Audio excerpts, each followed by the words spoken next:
अस्सलाम वालेकुम स्टूडेंट्स, मैं हूं मुस्तजाब हैदर, आपका फ़िज़िक्स टीचर। हम लोग चैप्टर नंबर 11 की एक्सरसाइज के शॉर्ट क्वेश्चंस को डिस्कस कर रहे थे। आज इस सीरीज़ का हमारा आखिरी लेक्चर है जिसमें हम रिमेनिंग शॉर्ट क्वेश्चंस को डिस्कस करेंगे। पहले पहले 7 शॉर्ट क्वेश्चंस हम पहले से डिस्कस कर चुके हैं। 7 से ऑनवर्ड्स बाकी रिमेनिंग शॉर्ट क्वेश्चंस हम आज के लेक्चर में डिस्कस करेंगे। तो चलें अपने वाइट बोर्ड की तरफ चलते हैं और लेक्चर का आगाज़ करते हैं। जी, तो स्टूडेंट्स हमारे पास क्वेश्चन है, question number 8, is it possible to construct a heat engine that will not expel heat into the atmosphere. क्या हम कोई ऐसा हीट इंजन बना सकते हैं जो एटमॉस्फेयर के अंदर हीट को एक्सपेल ना करे। तो स्टूडेंट्स हमें पता है कि एक हीट इंजन के 3 कंपोनेंट्स होते हैं एसेंशियल। पहला जो होता है हमारे पास वो होता है HTR, हाई टेम्परेचर रेजरवायर या हॉट बॉडी। फिर स्टूडेंट्स हमारे पास एक वर्किंग सब्सटेंस होता है जो कैरी करता है एनर्जी को। और फिर स्टूडेंट्स हमारे पास एक LTR होता है यानी लो टेम्परेचर रेजरवायर या कोल्ड बॉडी। तो स्टूडेंट्स अगर हम लोग इस वर्किंग सब्सटेंस को यूज़ करते हुए एनर्जी को ट्रांसफ़र करना चाहते हैं HTR से, तो LTR का होना ज़रूरी है। अगर लो टेम्परेचर रेजरवायर या कोल्ड बॉडी हमारे पास अवेलेबल नहीं होती तो हमारा जो वर्किंग सब्सटेंस है वो हीट को लेके इस तरफ नहीं आ सकता और रास्ते में जो वर्क हम लोग उससे लेना चाहते हैं वो वर्क नहीं ले सकते। तो स्टूडेंट्स यही पूछा गया है कि एटमॉस्फेयर है होना के बगैर पॉसिबल है कि नहीं है। तो स्टूडेंट्स हमें पता है कि एक हीट इंजन के केस में हमारा जो एटमॉस्फेयर है वो कोल्ड बॉडी के तौर पे या LTR के तौर पे एक्ट कर रहा होता है। तो इसका मतलब है कि वो होगा तो फिर ही हमारा वर्किंग सब्सटेंस जो है वो एनर्जी को कैरी करके आगे लेके जा सकता है और वर्क कर सकता है। और ये हमारा सेकंड लॉ ऑफ थर्मोडायनेमिक्स था। तो हम फिर स्टूडेंट्स क्या कह सकते हैं कि no it is not possible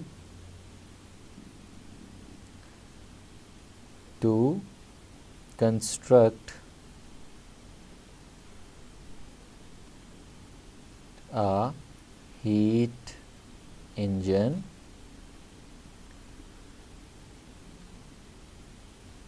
that will not expel the heat into the atmosphere because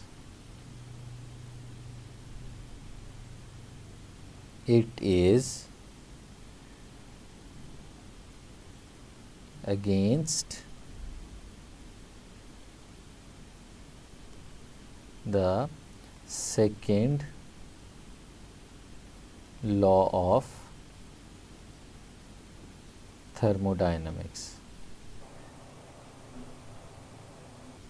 और स्टूडेंट्स हमें पता है कि जो सेकंड लॉ ऑफ थर्मोडायनामिक्स है इसकी तो बेसिक स्टेटमेंट भी यही थी कि हमारे पास कोई भी ऐसा इंजन नहीं बनाया जा सकता जिसमें जो एटमॉस्फेयर के अंदर हीट को एक्सपेल ना करे, जो कोल्ड बॉडी में हीट को एक्सपेल ना करे। यानी कोई भी ऐसा सिस्टम पॉसिबल नहीं है जिसकी एफिशिएंसी 100% हो जाए। जी स्टूडेंट्स हमारा नेक्स्ट क्वेश्चन है, a thermos flask containing milk as a system is shaken rapidly, does the temperature of the milk rise।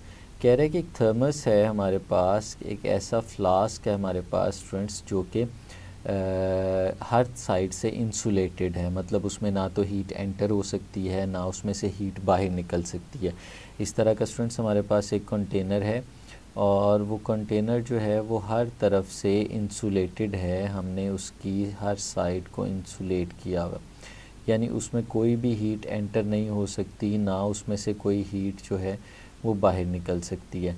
अब स्टूडेंट्स अगर इस तरह के थर्मोफ्लास्क के अंदर हम लोग कोई भी लिक्विड, जैसे यहाँ पे जो एग्जांपल ली गई है वो मिल्क की एग्जांपल ली गई है, लेट्स सपोज स्टूडेंट्स हम इसके अंदर मिल्क जो है उसको भर देते हैं और फिर क्या करते हैं कि इसको रैपिडली शेक करते हैं। हिलाते हैं।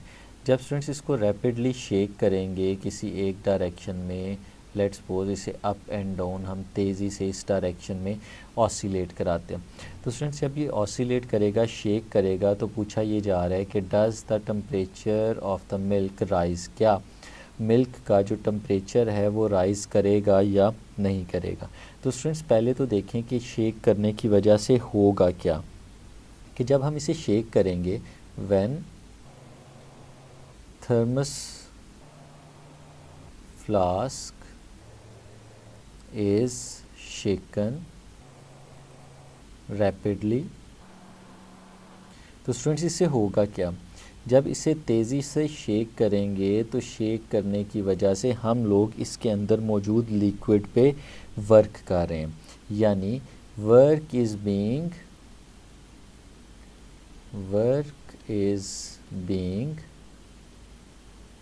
डन ऑन द मिल्क, जो हमारे पास वहाँ पे लिक्विड है मिल्क की शक्ल में, उस पे वर्क हुआ है। अब उस वर्क का रिज़ल्ट क्या होगा कि वर्क करने की वजह से जो लिक्विड है यानी जो मिल्क है उसके मॉलिक्यूल्स की काइनेटिक एनर्जी बढ़ जाएगी। The work will increase the kinetic energy of the molecules। और स्टूडेंट्स अगर काइनेटिक एनर्जी मॉलिक्यूल्स की इंक्रीज़ हो जाती है तो हमें पता है कि काइनेटिक एनर्जी का और टेम्परेचर का डायरेक्ट रिलेशन होता है, तो हमारा temperature is directly proportional to average kinetic energy of the molecules of the system. तो फिर स्टूडेंट्स इसका मतलब क्या होगा कि अल्टीमेट इफ़ेक्ट क्या होगा कि the temperature of the milk will rise, temperature of the milk will rise. तो स्टूडेंट्स अगर हम इसको समराइज़ करें तो क्या हो रहा है कि थर्मोफ्लास्क को शेक करने की वजह से जो मिल्क है उसके ऊपर वर्क हो रहा है और उस वर्क की वजह से उसके मॉलिक्यूल्स की काइनेटिक एनर्जी बढ़ रही है और काइनेटिक एनर्जी बढ़ने की वजह से उसका टेम्परेचर इंक्रीज़ हो रहा है। स्टूडेंट्स हमारा नेक्स्ट क्वेश्चन है बड़ा इंटरेस्टिंग सा question, what happens to the temperature of the room when an air conditioner is left running on the table in the middle of the room.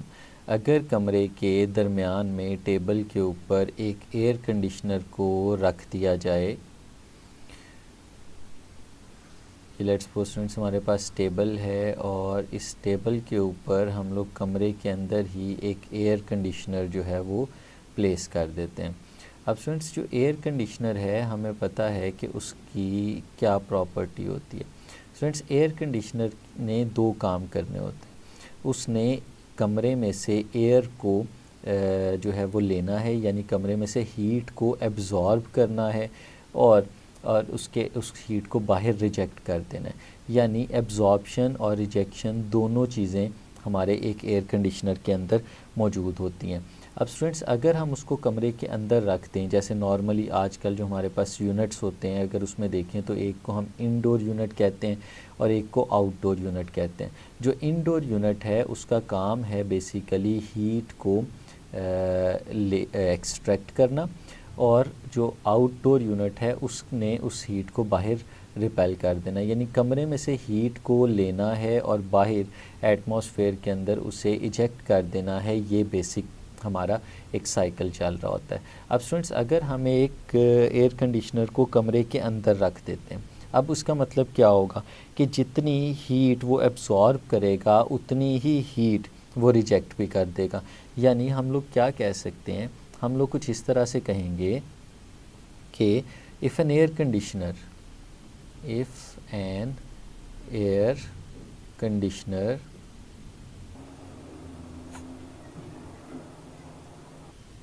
is left running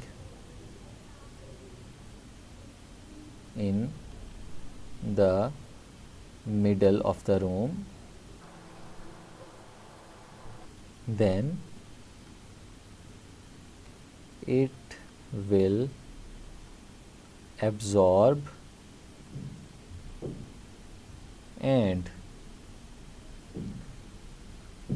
rejects the same amount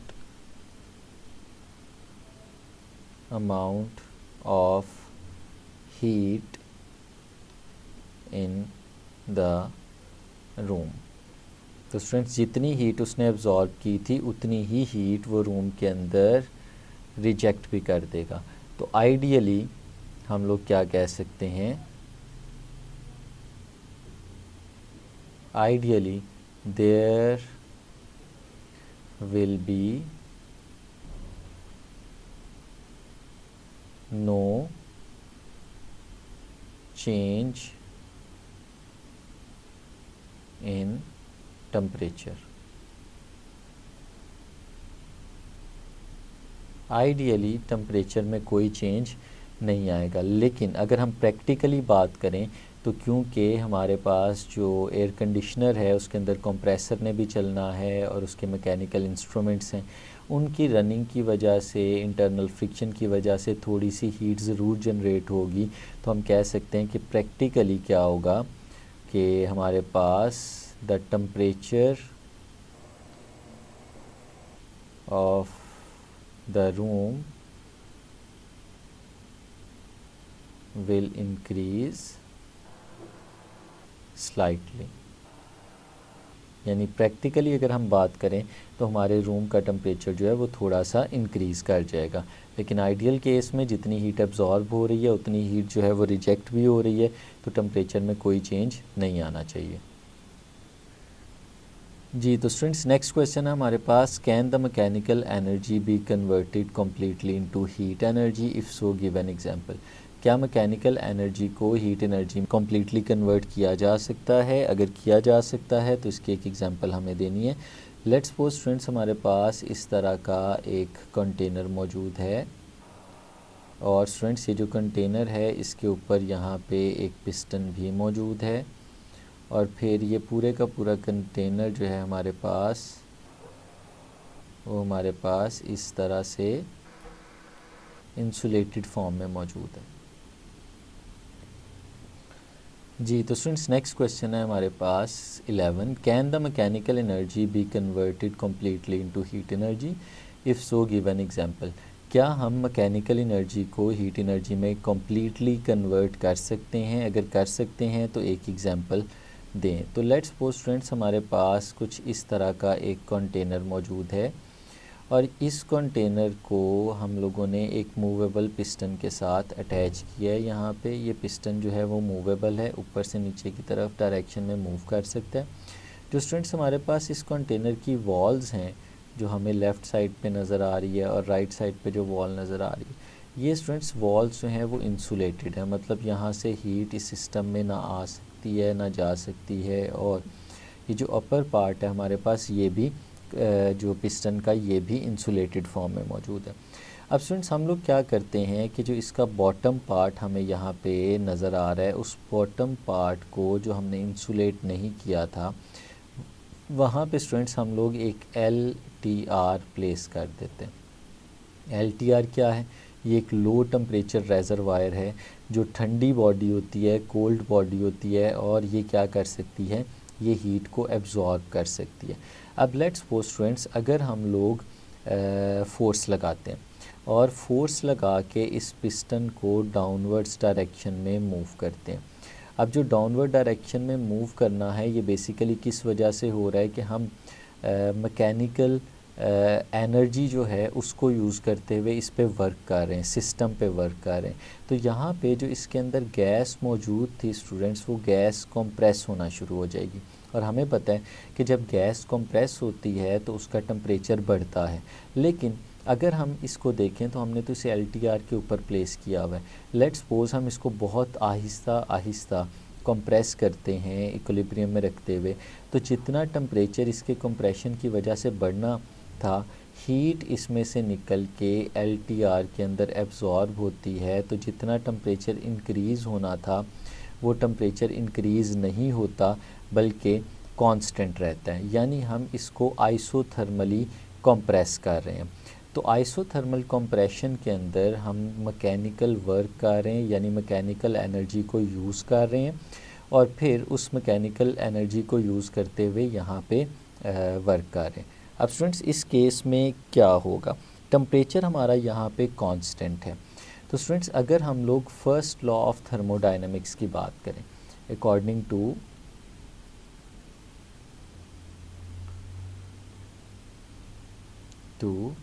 first law of thermodynamics,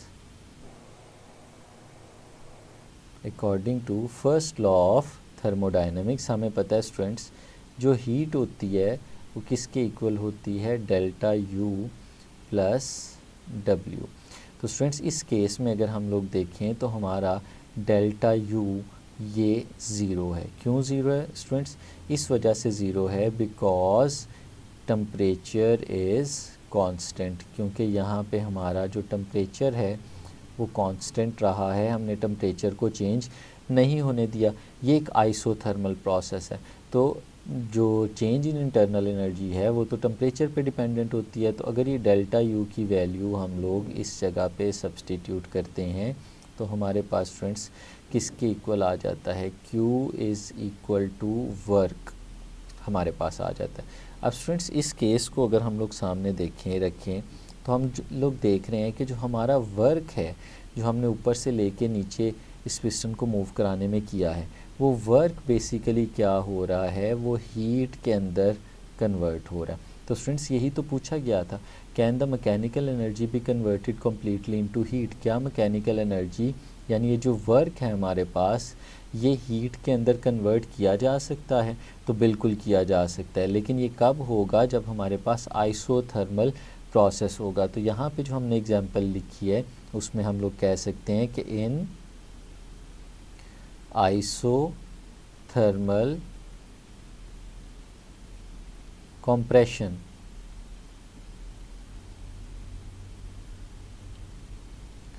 work is converted into heat। तो ये students हमारे पास इसकी example हो जाएगी। Next question है students हमारे पास, does entropy of a system increase और decrease due to friction. Friction की वजह से एंट्रोपी इंक्रीज़ करती है या डिक्रीज़ करती है। तो स्टूडेंट्स हमारे पास एंट्रोपी का फॉर्मूला है delta S is equal to delta Q divided by T। ये स्टूडेंट्स हमारे पास बेसिक फार्मूला है। अब स्टूडेंट्स ये चीज़ तो हम लोग जानते हैं कि जहाँ पे भी हमारे पास हीट एक्सपेल हो हमारे एटमॉस्फेयर के अंदर, हीट जनरेट हो, वहाँ पे एंट्रोपी इंक्रीज़ होती है। अब स्टूडेंट्स ड्यू टू फ्रिक्शन हमें पता है कि हमेशा हीट जनरेट होती है और इन्वायरमेंट में एक्सपेल होती है। तो इसका मतलब क्या हुआ कि हीट की जनरेशन की वजह से हम लोग ये कह सकते हैं कि entropy of the system will increase. तो इसका आंसर लिख सकते हैं yes,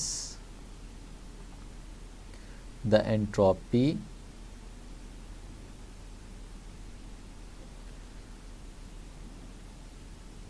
of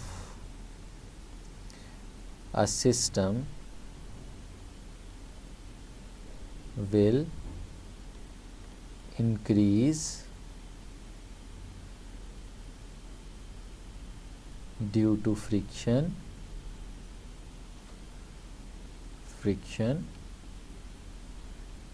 because heat is generated as an effect of friction। जी स्टूडेंट्स, नेक्स्ट क्वेश्चन है हमारा, give an example of a natural process that involves an increase in entropy. हमें बताना है कोई भी ऐसा नेचुरल प्रोसेस जिसमें एंट्रोपी इंक्रीज़ हो रही होती है। तो स्टूडेंट्स, हमें एंट्रोपी का कोई फार्मूला याद होना चाहिए। हमें पता है delta S is equal to delta Q divided by T. तो स्टूडेंट्स, यहाँ पे भी चेंज इन हीट आ रहा होगा, वहाँ पे हमारे पास एंट्रोपी इंक्रीज़ हो रही होगी। और स्टूडेंट्स, अगर नेचुरल प्रोसेसेस की हम लोग बात करें तो हम लोग कह सकते हैं कि जो मेल्टिंग ऑफ आइस है, मेल्टिंग ऑफ आइस, इसमें क्या होता है कि जब हीट हमारे एटमॉस्फेयर में से जो है वो एब्जॉर्ब होगी और हमारे जो आइस है वो मेल्ट हो जाएगी, लिक्विड फॉर्म में कन्वर्ट हो जाएगी, तो एंट्रोपी इंक्रीज़ हो जाएगी। इसी तरह से स्टूडेंट्स, हमारे पास वो तमाम प्रोसेसेस जिसमें फ्रिक्शन इन्वॉल्व हो, processes in which friction is involve, जिनमें फ्रिक्शन इन्वॉल्व है स्टूडेंट्स, इन प्रोसेसेस में भी एंट्रोपी इंक्रीज़ होती है। जी स्टूडेंट्स, नेक्स्ट क्वेश्चन जो है वो हमारे पास एमसीक्यू की शक्ल में है। पूछा गया है, an adiabatic change is the one in which, adiabatic change कौन सा होता है। 4 ऑप्शंस हैं, no heat is added to और taken out of the system, कि सिस्टम में कोई भी हीट ऐड भी नहीं की गई और निकाली भी नहीं गई। No change of temperature takes place, Boyle's law is applicable, pressure and volume remain constant. तो स्टूडेंट्स, हमें पता है कि सही ऑप्शन क्या है, नो हीट इज़ एडेड और टू और taken out of the system. Adiabatic जो प्रोसेस है या एडियाबैटिक चेंज है स्टूडेंट्स, ये वो वाला चेंज होता है जिसके अंदर हीट ट्रांसफ़र नहीं होती। तो इसका मतलब है जो करेक्ट ऑप्शन है हमारे पास वो है ऑप्शन नंबर ए। जी नेक्स्ट क्वेश्चन है स्टूडेंट्स हमारे पास 15, which one of the following process is irreversible. ये जो प्रोसेसेस हमें बताए गए हैं इनमें से इरिवर्सिबल प्रोसेस कौन सा होता है। तो स्टूडेंट्स, हम लोग जानते हैं कि इरिवर्सिबल प्रोसेस वो वाला होता है जिसमें हम इनिशियल स्टेट पे वापस जा सकें, जितनी भी चेंजेस आई हैं वो सारी की सारी चेंजेस जो हैं वो रिवर्सिबल हों। तो स्टूडेंट्स, सबसे पहले पूछा हुआ है slow compression of elastic spring को स्लोली कंप्रेस करें, slow evaporation of a substance in an isolated vessel, और फिर स्लो कंप्रेशन ऑफ गैस। ये स्टूडेंट्स जो पहले तीनों प्रोसेस हमें नज़र आ रहे हैं ये सारे रिवर्सिबल प्रोसेसेस हैं। लेकिन जो फोर्थ प्रोसेस है अ केमिकल एक्सप्लोजन, जब धमाका हो जाता है तो हम उसे रीट्रेस नहीं कर सकते, वापस नहीं लेके आ सकते। ये जो बाकी सारे प्रोसेसेस थे ये रीट्रेसेबल हैं, वापस लेके जाए जा सकते हैं। तो इसका मतलब है जो करेक्ट ऑप्शन हमारे पास है वो है option number D, a chemical explosion is an irreversible process. जी स्टूडेंट्स, नेक्स्ट क्वेश्चन है हमारे पास 16, an ideal reversible heat engine has 100% efficiency, highest efficiency and efficiency which depends on the nature of working substance, none of them। तो students, हम लोगों को पता है कि 100% एफिशिएंसी तो कभी भी अचीव नहीं की जा सकती, इसलिए ये ऑप्शन हमारे पास नहीं चलेगी। थर्ड ऑप्शन देखें, an efficiency which depends on the nature of working substance. हमें पता है कि हीट इंजन में जो आइडियल हीट इंजन है उसमें वर्किंग सब्सटेंस पे एफिशिएंसी डिपेंड ही नहीं करती, सिर्फ हॉट बॉडी और कोल्ड बॉडी पे डिपेंड करती है। तो फिर स्टूडेंट्स, जो सही ऑप्शन हमारे पास बचती है वो है हाईएस्ट एफिशिएंसी।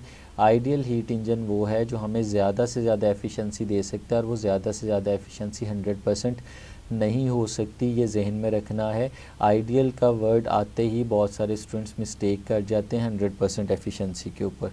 तो एफिशिएंसी आइडियल रिवर्सिबल इंजन की भी 100% नहीं है, बल्कि दूसरे तमाम इंजन्स की निस्बत सबसे ज़्यादा है, इसलिए हम इसे हाईएस्ट एफिशिएंसी का नाम देते हैं। तो स्टूडेंट्स, ये था हमारा आज का लेक्चर जिसमें हम लोगों ने चैप्टर नंबर 11 की एक्सरसाइज के शॉर्ट क्वेश्चंस को कंप्लीट किया। उम्मीद है आपने अच्छे से समझे होंगे। इजाज़त दीजिए, अल्लाह हाफिज़।